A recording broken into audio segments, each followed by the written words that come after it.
very little about you. We have awkwardly stared at each other for the last 8 minutes.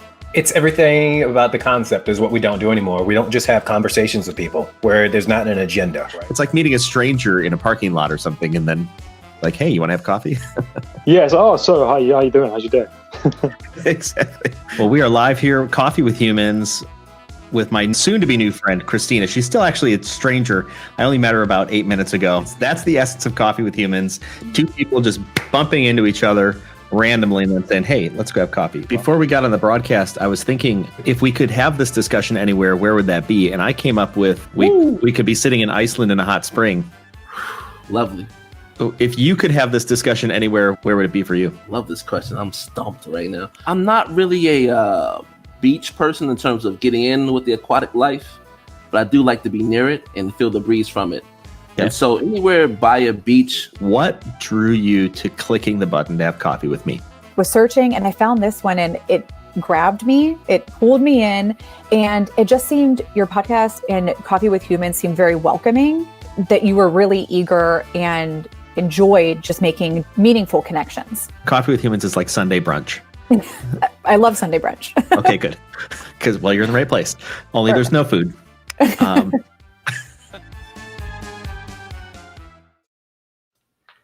We are live once again with Coffee with Humans with my new friend, Gramps Jeffrey. Welcome to Coffee with Humans, Gramps. Jason, thanks for inviting me. I feel weird calling you Gramps, but that's what you keep on calling yourself, so I'm going to go with it. That's the name that makes me feel great. Well, we're going to come back to that. The name that makes me feel great. I love how you just stated that. But first, we do need to get a handful of things out of the way for our guests. If you're just joining us, I don't know Gramps at all. We've met less than 10 minutes ago, went through some tech checks, and named this chat.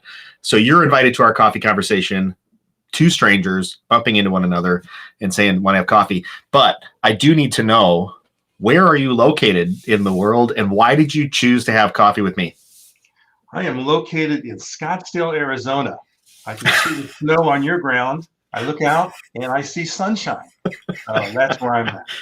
And the reason I wanted to have coffee with you is my newest book came out. I Don't Want to Turn 3 is the name of the book.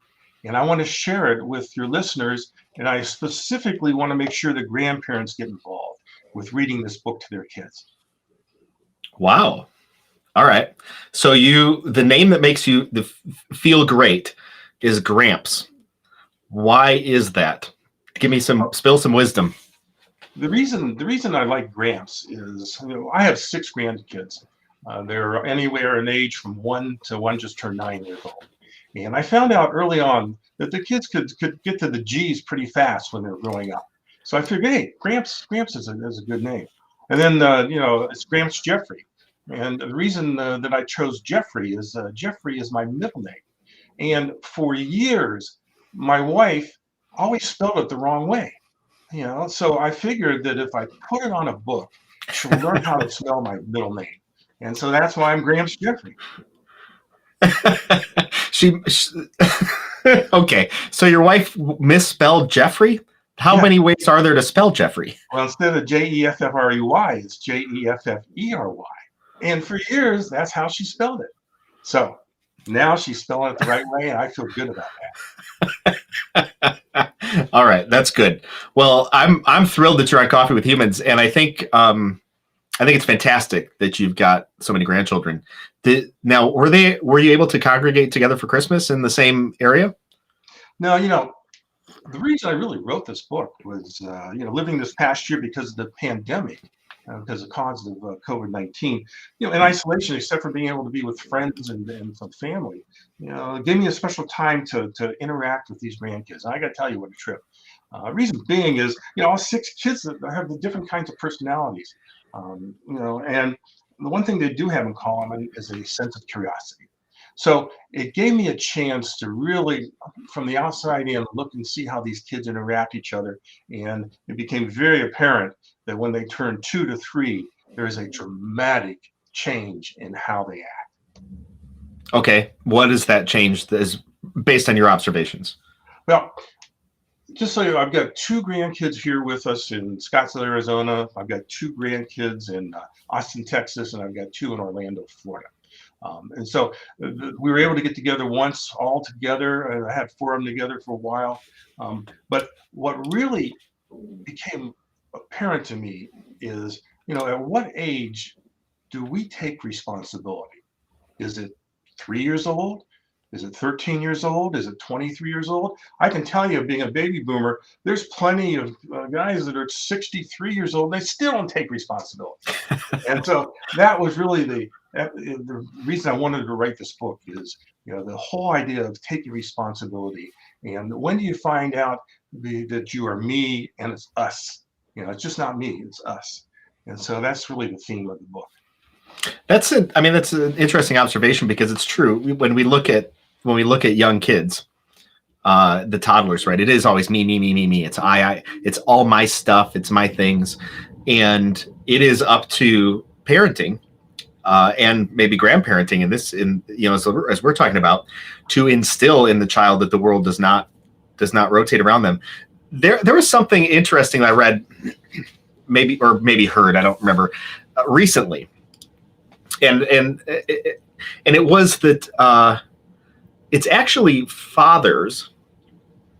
It's fathers that create empathy in children, not mothers, because mothers make it about the child, like what's going on in you, and fathers teach them it's not about you, it's about what you're doing and how you're impacting the rest of us. Because what are your observations in that as you're looking at your grandchildren? What's interesting about what you're saying is how discipline has changed from when I grew up to what happens with little kids today. I grew up in the 50s and the 60s, and we were raised by the greatest generation ever. I mean, our parents, the ones that went through the Depression, they were the ones who fought World War II and saved democracy and saved this world, and really made America what it is today. But it was a very disciplined group. I mean, this is a group that had to put up with the Depression and the war, and they raised their kids with a lot of discipline. And so, for instance, my brother Larry and I, whenever we got in trouble, my mother would say, "Wait till your dad comes home," because you're talking about dads doing the empathy. Wait till your dad comes home. And he came home and he'd whip out his belt and he would chase us around the kitchen table. We messed up. He had a fraternity paddle also that he used. And one night when my mother and dad were out, my brother and I went into their closet and we grabbed his fraternity paddle. And it was, a late fall. I was in Ohio, like you're in Chicago, and the leaves were on the ground. We buried the paddle underneath the leaves, and the next day it snowed, just like the picture on your screen here. And that spring we went back out and the paddle was gone. To me, that was a miracle. The paddle disappeared. And we hopefully that would change on how my father viewed us. Well, that was how my generation was raised. And I think we learned a little bit about that. And we didn't go around paddling our kids. It was more talking to them and so forth. But the way that I see my kids now disciplining their kids is just much better, because now these kids go to timeout. So what happens is a kid messes up, the mother or the father sticks them in the corner. They hate it because they're away from their friends. All they do is see a corner. And that's a much better way to have discipline than the way that when I was growing up. So discipline has evolved, and the father figure that you're talking about has also evolved. And I think what you heard of could be a good answer.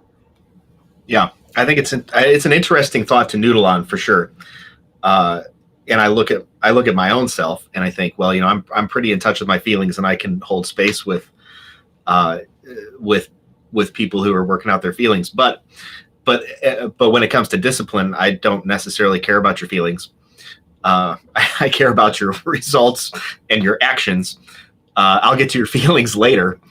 And I think that's kind of one of the things of empathy. Like, okay, I don't care. Like, for a moment, I have to push my own feelings down to look and care and hold yours. So this book that you've got, I don't want to turn 3 what's you were talking about? You've got this kind of magic line. You've noticed the difference between a 2-year-old and a 3-year-old, and I don't want to turn 3. Why choose that age? I mean, you've got what you said. You said you had a grandchild up to 9. Why is this magic number? Just to give you an example, and this is much after I wrote the book. My granddaughter Grace turned 3 2 weekends ago. She's in Austin. So, we went out for the birthday party, and we had some fun time with her. But going back to the whole discipline thing and how do you treat, when she and her brother, who is Jackson, is 4.5, started to get into one of those pulling matches on toys and so forth, she looked at him and she says, "I need my space," and walked over and sat on that side of the sofa. And then Jackson looked at her and said, "I need my space too." And he went to the other side. Now, they didn't learn this on television. Right. They learned this from their mother. Okay, because I can picture, my daughter, their mother, saying to them, getting so frustrated, and she says, "I need my space," and she walks away as an example, and that's how they learn. And so, when you think about, this is the best way for these kids. Now they understand I need my space. So this is she just turned 3 years old 2 weeks ago, and she says this to us. So that's why I think this is a great age. Yeah, I think it's a fun age too, because the children are developing an awareness. I think an awareness of self, an awareness of environment, and I think also a permanence, right, from today to tomorrow, like getting a sense of space and time that doesn't that kids don't understand prior to that developmentally. I spent some time with a 2.5-ish year old over the summer, and at one point in time she was like, "Is this happening?" It was so hilarious because I don't know. I don't even know if she had processed what the word "happening" is, but it was like, is this happening? And the answer is like, yeah, it's all happening. And fast forward like that, we just don't even think about it anymore. We're like, it's just, this is life, and we're moving on, and we have a sense of self and a sense of space and time. So it's an interesting developmental period. This isn't your first book that you've written. How many books have you written? I've written a couple books. My first book was a business book called The Secrets of Retailing: How to Beat Walmart. So that's completely different. Yeah, that's meant for moms and pops, and the small and medium-sized businesses who are surviving, thriving as the chains. So it's a step-by-step book on how to open a business and how to run a business. So it's 15 chapters. Everything from how do you hire people, to what will find your location, to how do you buy products, how do you market yourself both online and offline. So that was my really first book, because that was my life before I became a children's author. Okay, so why did you make the switch from How to Beat Walmart to I Don't Want to Turn 3? Because it's an interesting chain. I'm sure it's an interesting chain of events. Well, what happened when I wrote my first book, Secrets of Retailing: How to Beat Walmart, Arianna Huffington read it. If you're familiar with the Huffington Post. Yeah. But she asked me to write for the Huffington Post. So I've written over 100 articles for the Huffington Post on all kinds of topics, from small businesses to entrepreneurship, but also because our business evolved where half of our business is coming from nonprofit organizations, churches and schools who are buying our products to stretch their dollars so they can help more people. I became very involved in the nonprofit world. So many of the articles that I've written for the Huffington Post have been on the homeless and education and the elderly and all kinds of nonprofit things. So all that kind of went into what I was thinking when I actually wrote this book for the kids, because in the end, the lessons that they learn is they give away give away the end of the story, but that's okay. They give away all of their toys to the homeless kids in town. And that's one of the lessons that all these cousins learn. But that came from basically, my background of writing for the Huffington Post. Now, the book is a true story. This is, we had all 6 of these kids together for a while, and so this is a true story. The pictures are pictures that I took, and I sent them to the illustrator, and she made them into cartoons. But those are all pictures that I have taken of these kids during their time together. Wow. So you it seems moved from kind of the better transactions to more meaning for life. I mean, that's in terms of your communication. You were talking about secrets of Walmart, how to beat it. That's like a transactional. It's like a transactional thing. Hey, we're going to put my money in your pocket or something. But the how are you going to be a person in the world? That's an interesting change. Well, you just nailed my mission. My mission right now in life is to get people my age, grandparents, more involved in the raising of their kids and their grandkids. And the reason I say that is, when I was a little kid, my uncle lived up the street, my grandmother was 2 blocks away, and we had a whole family together. It was all together. That's how we learn things. But in today's world, families are scattered all over the country. I'm the example. I got 2 in Texas and 2 in Florida. I'm over here in Arizona. It's much harder to communicate. So it's one of the things I'm asking, that I really want is for grandparents to get more involved, because the kids are you only have 18 years to influence kids. Once they're 18, they'll do their own thing. So you've got very limited time to be an influence. And what I have found, as decade after decade, we actually get wiser. It's hard to believe, but as we're getting older, we get a little smarter, and we see things. And, whereas when I was younger, my whole life was thinking about business, now that I'm older, it's how do you raise this next generation? What do you do? We're talking about how grandparents get involved. I'll just give you my example, and I'm sure other grandparents have other examples like that too. So for some reason, all of these 2 and 3 and 4-year-olds love dinosaurs. I don't know why, but it's true. It's not only my kids, it's their friends. They love these dinosaurs. I mean, all of these little kids can tell you the names of the dinosaurs. They can tell you if they eat meat. They can tell you how big they were. As far as I'm concerned, there's small, medium, large dinosaurs, but they're really into this. So picking up on that, after all my kids went home, we're in the middle of COVID, we figured, how do we keep in touch with these kids? Okay, because again, where I grew up, my grandmother's 2 blocks away. I just go over there, she come over here. You can't do that anymore. So we came up, we've got half a dozen dinosaurs at our house. And we came up with an idea that every night we would have the dinosaurs do something different in the house. So for instance, one night they were in the refrigerator eating blueberries. And the next night they were at the sink helping grandma wash the dishes with soap on their nose. Next night they were playing the piano. And next night they were walking up the stairs.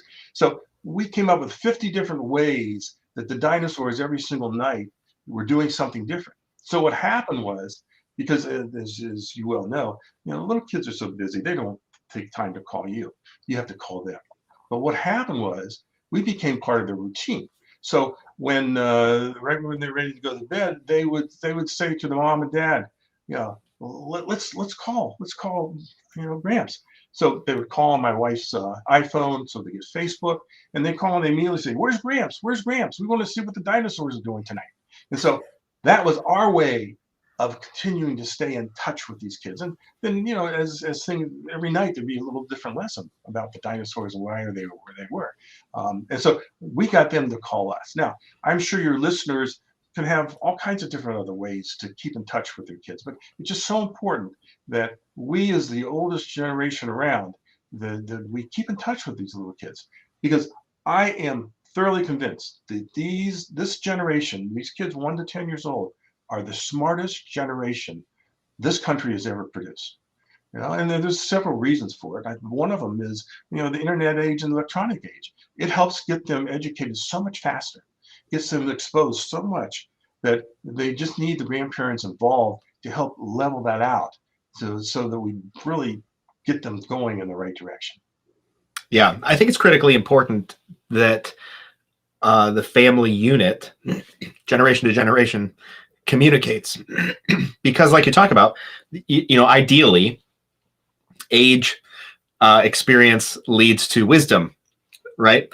And you use the word leveling out, and that's kind of the one things I think about. When we're young, the younger we are, the kind of the bigger the waves are, in life. Like great things, stupid things, great things, stupid things, and ideally, we learn from those, and we kind of level out over time. It's like, all right, now I've got a trajectory, and the stupid kind of comes in, and the great kind of comes in. Excuse me, and we've got this direction.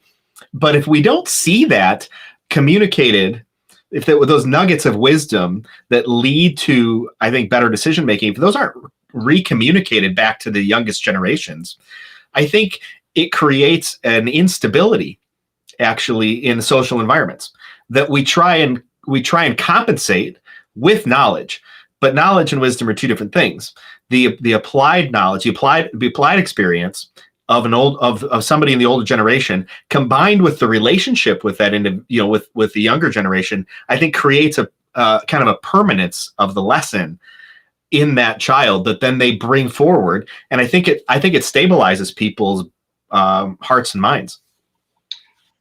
I think that if we take the position that it is necessary to teach children how to think, not what to think, teaching your kids how to think, that goes a long way. So that's why it's important. And again, I'm talking to grandparents and obviously parents, but that we read to these kids, and obviously I want them to read my book, but there's 100 other books to read out there, and they can read a different book every night.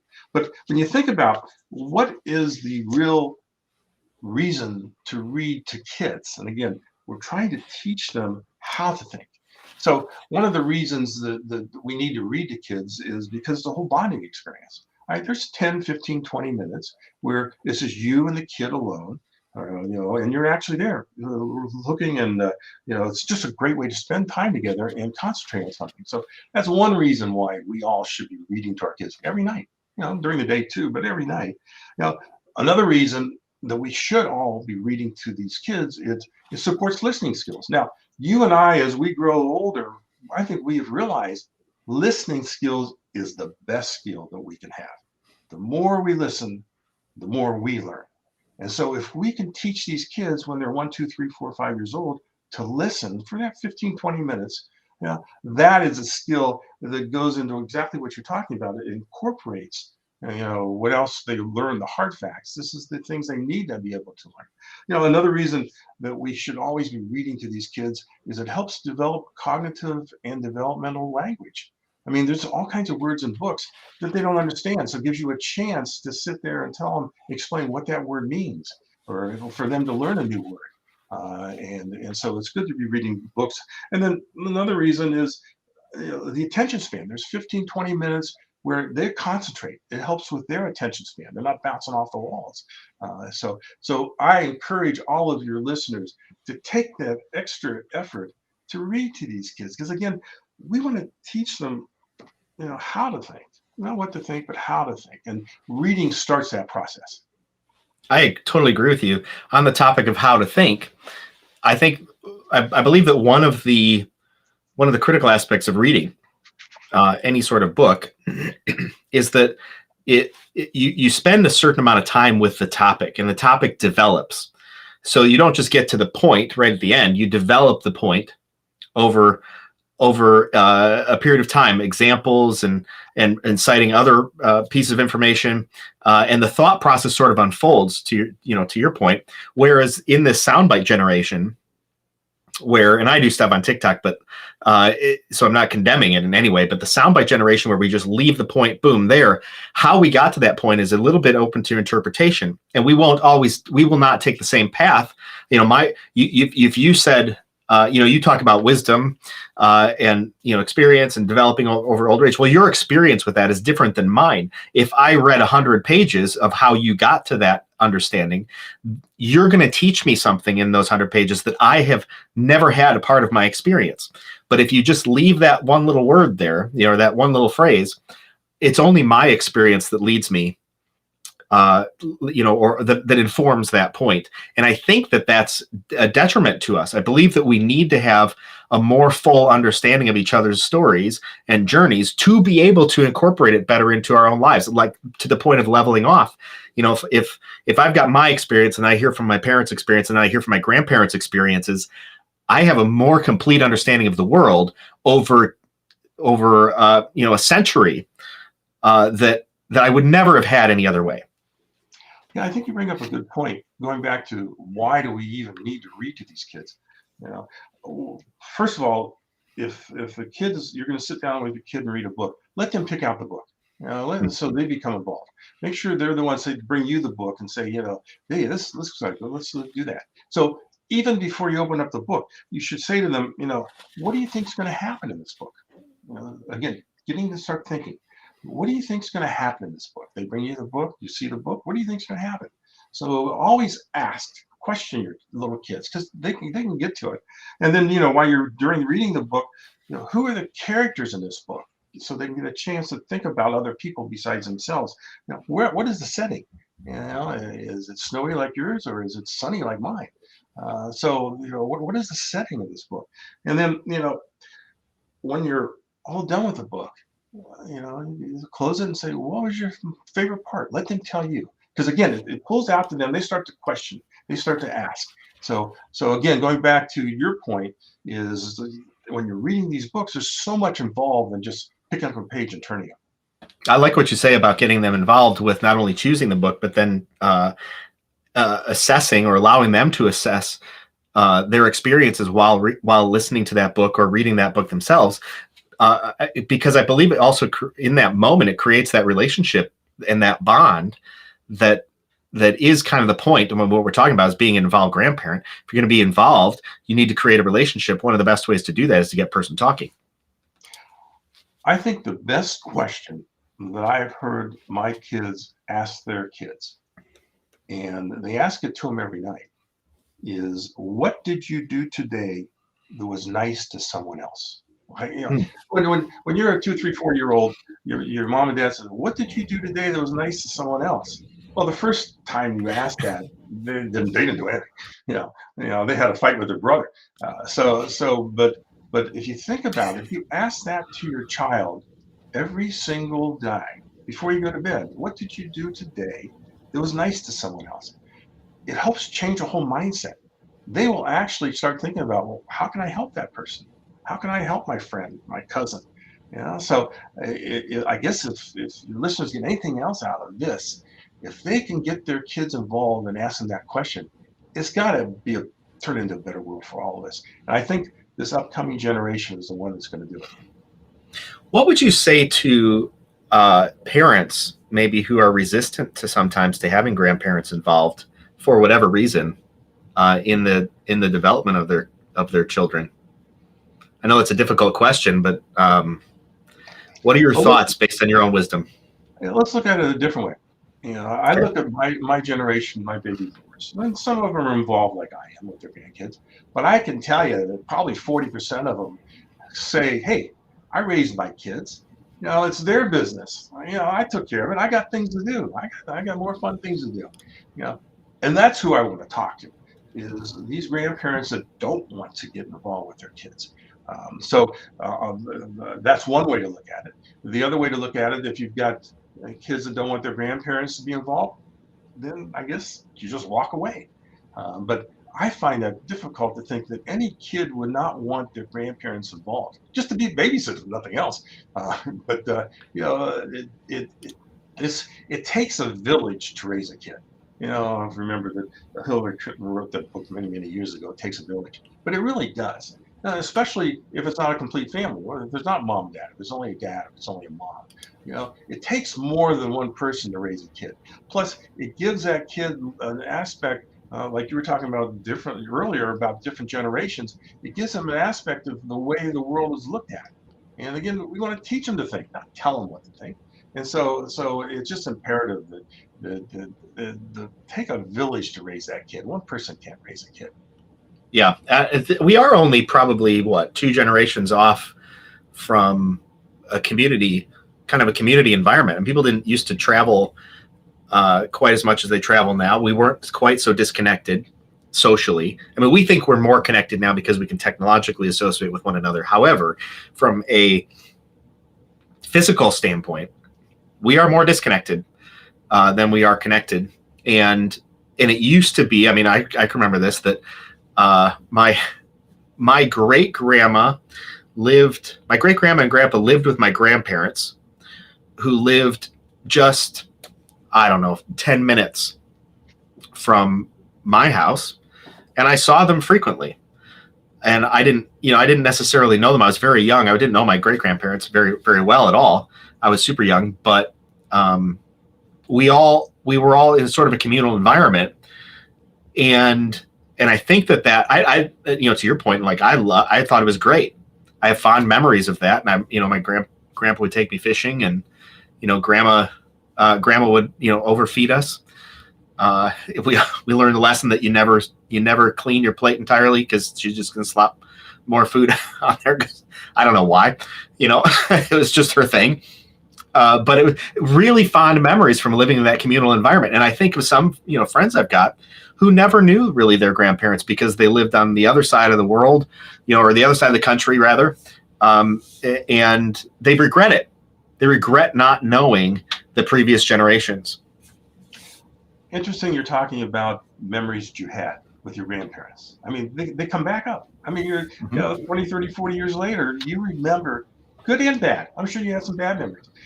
For example, in our case, my kids who live here in town, their parents went away for the weekend, so we got to babysit with them.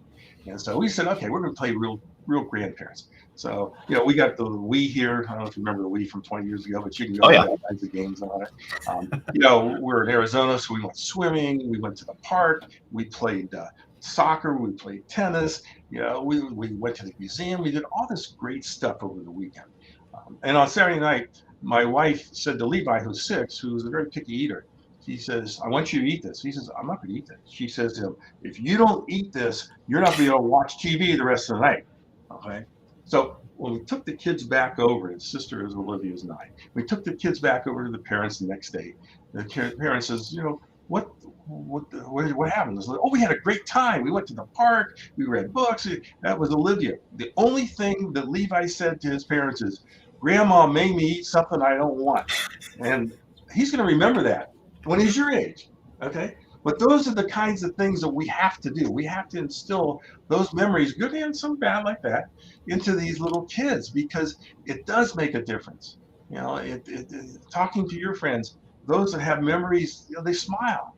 It helps, and it makes you more empathetic. Going back to your idea that men are supposed to make the empathy for all these kids, it makes you more empathetic.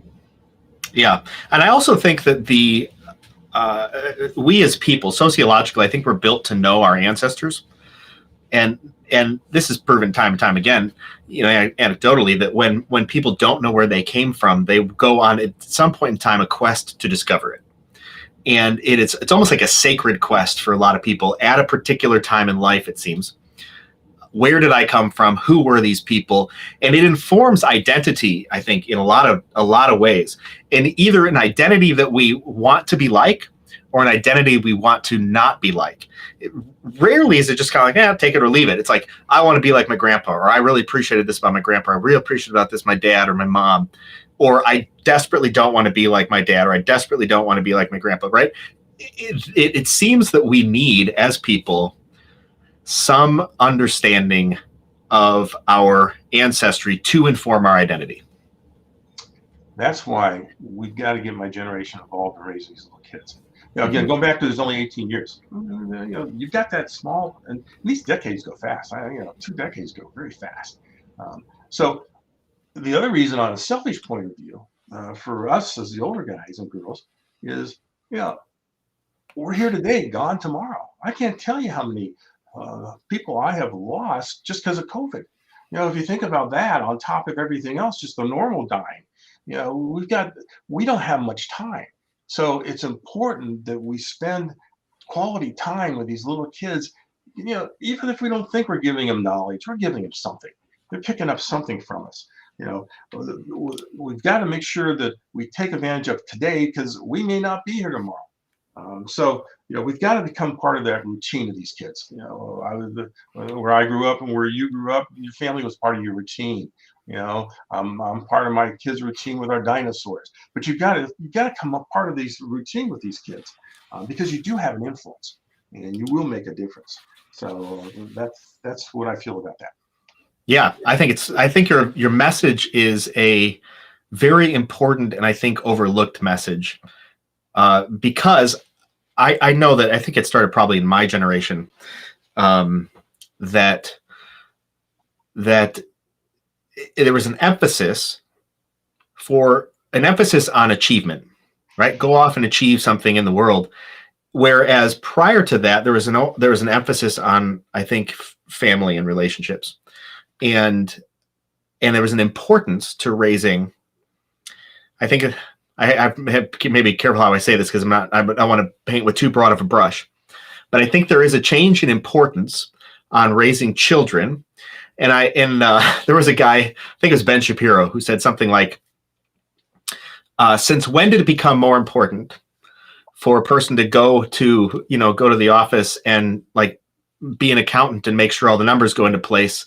When did that become more important than raising the next generation? Because to your point, you have a very finite amount of time. And I would argue, you say 18 years, I think it's some magical number. I would say it's actually closer to like 10 to 12 years that you kind of created this person. That's all you got. And out of that, now they're ready biologically. They're even ready to start taking the reins in a lot of cases. And I think that if we don't elevate the importance of raising people, we end up with people who are not raised. And then we wonder why they're doing dumb shit. It's like, you did this. You took your hand off the wheel and you're like, I hope we get to the destination. Okay. You left, and I don't want to paint with too broad of a brush, but I think it's, to your point, I think not only parents, but like you're talking about grandparents, there's got to be an elevation of the importance of interaction and maybe to like de-emphasize things like, hey, go off and achieve in the world. Why don't you achieve in your house first? Got to be a role model. Parent, grandparent, you've got to be a role model. I mean, the funniest thing is, again, these little kids, they pick up things and they repeat you. Okay. You say a cuss word. You say a cuss word to one of these little kids, you are going to hear it 4 more times that night. I mean, yeah. I can guarantee it. So, I mean, the cuss word kind of slips out immediately afterwards, say like bananas and dinosaurs and blueberries. So they talk to, they may think of something besides the cuss word, but you're the role model. Okay. So going back to, again, I'm on my mission to get people to read books. Being that role model, you've got to fix a bedtime reading routine. Okay, it's got to, and it's hard to do. It really is hard to do when you're being pulled in 5 different ways. But make sure you sit down with the kids, and I'm looking at kids 2, 3, and 4, and 5, and then those little orders can read their own. But you want to sit down and make sure that's part of the routine. You want to make sure that you set up a place in their room that's kind of like a little library, a little space that they can go to, going back to the time to read, and so give them that space of books in their room that they have that, and you got to understand their natural tendency, what they like. My kids have a lot of dinosaur books because their kids like dinosaurs, but there's other things that other kids like, and then you've got to make sure that when it's all said and done, electronics and is great, but limit that. Don't make it 5-6 hours a day. A couple hours a day is fine, because again, it's a learning experience for them. So just make sure that you're the role model. Never lose sight that as a parent, a grandparent, aunt and uncle, you're the role model, and you just got to have that in the back of your mind. Yeah, absolutely. I love the message that you are promulgating throughout the world. I think it is necessary. I think it's also timely because, like I mentioned before, we're more socially, I think, disconnected in a lot of ways than we've ever been, certainly generationally. But we need to reclaim that because I think from a developmental standpoint, it's extremely important that generations be involved with one another. Yeah, not only generationally today, but this whole COVID thing has disconnected us Hmm. all. I mean, Yeah. think about all these kids, they missed school last year. There's a void there. And so we've got to do double time right now because with COVID making us separated and generationally we're separated, we really have got to go in and make this a priority. Yeah. So where else are you getting your message out about the priority of this grandparents becoming involved with this newest generation? Now, I've got my websites, grampsjeffrey.com, I don't want to turn 3.com. So you can find it on the websites. You got social media with all of them, Facebook, Instagram. I want to make sure that people know that too. But, if anybody wants to talk about this, just email me at grampsjeffrey@gmail.com. I'd love to get involved if you've got something that we can help push this message. There was something interesting I saw on TikTok. There are two older couple who became Graham and Gramps, and there's an interesting phenomenon happening that unparented children, now adults, not that they didn't have parents, but they were unparented, are gravitating towards the basic messages of wisdom that I kind of grew up with. So it's like, oh, well, that kind of makes sense. Like, duh. But there's a whole group of people who are like, man, you are really impacting my life. Thank you. You're like becoming my grandparents in this virtual world. And they've got a following of tens of thousands, maybe hundreds of thousands of people now who are longing, to the topic of this whole discussion. There are people who are longing to have somebody with wisdom be involved in their lives. And I think it's an interesting phenomenon. I think so many people in your generation have a lot to give back, and technologically there's so many ways to do it now. Even if they can't be up close and personal, with their own grandchildren. Well, when you love, you will teach others how to love. And that's what this is all about. I love that. Okay. So if I can leave you with a thought, that's what we need to be driving towards. Wow. Hey, that's pretty profound. When you love, you'll teach other people how to love. That's the root. I mean, that's the root of what you're getting at. And I think in your book, right? You're loving your grandchildren, and then you're letting that spill out to other people via your writing. Yeah, I mean, our story is the same story of every family in the world. And they all go through this. They all go through kids not sharing and fighting and all that. So it's a universal story. It's not just my story. Yeah. Well, I think it's fantastic. I love what you're doing. And I think also I hope that people get out of this. I think that some folks in their older age wonder, how do I give back? It's kind of a question, like, what am I made for now? It's like, I think one of the overlooked, very simple things of really high importance, high impact, high influence is to go back and influence young kids, because they need it. And when they get older, they crave it if they didn't have it. So, go back and be involved with a child. It's one of the things that will pay off, I think, most in life. Yeah, we're all looking for our legacy. What did we leave in this world? And if that's all you leave, that's all you need to leave. Wow. Well, Gramps, this is a good conversation, man. I really appreciate you being on. You've left us with, I think, some profound words and some good wisdom. So thank you. Thanks very much. Thanks for inviting me. I appreciate it. Well, to our viewers and listeners, this is Coffee with Humans. I met Gramps about 50 minutes ago, and you've been invited to a raw, real, live, candid conversation of us getting to know each other. So I encourage you to go to his website, grampsjeffrey.com. It's down at the bottom, and check out his books. A man with a lot of wisdom and ready to give back to a whole generation. Also, hey, if you're a parent, talk to your parents and encourage them to be involved with your kids if you're not already doing that.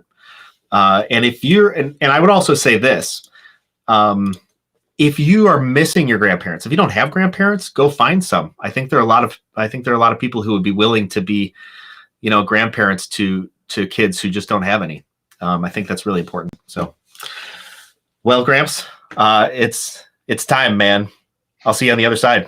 You got it. Bye-bye. One of the things I love about Coffee with Humans are the raw conversations I get to have, meeting new people just like you. If you or someone you know should be on Coffee with Humans, go to coffeewithhumans.com. Remember, the only rule is no sales calls.